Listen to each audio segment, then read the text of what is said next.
এই মুহূৰ্তত ৰাজ্য চৰকাৰ লাখ লাখ কৰ্মচাৰী অতি গুৰুত্বপূৰ্ণ এটা খবৰ লৈ আহিছোঁ যে কৰ্মচাৰীসকলৰ এবাৰ বৃহৎ সমস্যা হৈছে দৰমহাক লৈ বৃহৎ সমস্যা হৈছে মুখ্যমন্ত্ৰী হিমন্ত বিশ্ব শৰ্মাই যি 1 তাৰিখে দৰমহা পাব বুলি প্ৰতিশ্ৰুতি দিছিলে এই প্ৰতিশ্ৰুতি যেন এতিয়া অসাৰ প্ৰতিপন্ন হৈছে কাৰণ বিহুৰ পূৰ্বেও বহু কৰ্মচাৰীয়ে লাভ কৰা নাই দৰমহা মাহৰ 10 তাৰিখে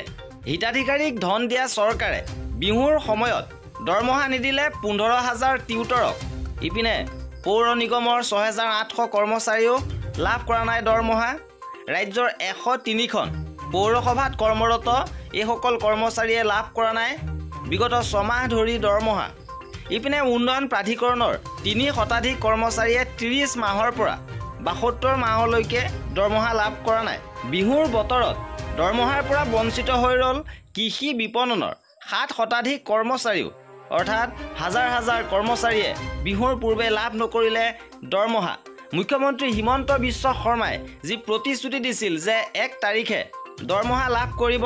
বা বিহুৰ পূৰ্বে কৰ্মচাৰীসকলে দৰমহা লাভ কৰিব কিন্তু কৰ্মচাৰীসকলে দৰমহা 1 তাৰিখে লাভ নকৰিলে আৰু বিহুৰ পূৰ্বে 10 তাৰিখলৈকে দৰমহা নহল বহু সংখ্যক কৰ্মচাৰী আৰু কৰ্মচাৰীসকলৰ এনে ধৰণৰ খা খবৰৰ বাবে আমাৰ চেনেলটো সাবস্ক্ৰাইব কৰি ৰাখিব ভিডিঅ'টো শেষলৈকে চোৱাৰ বাবে বহুত ধন্যবাদ।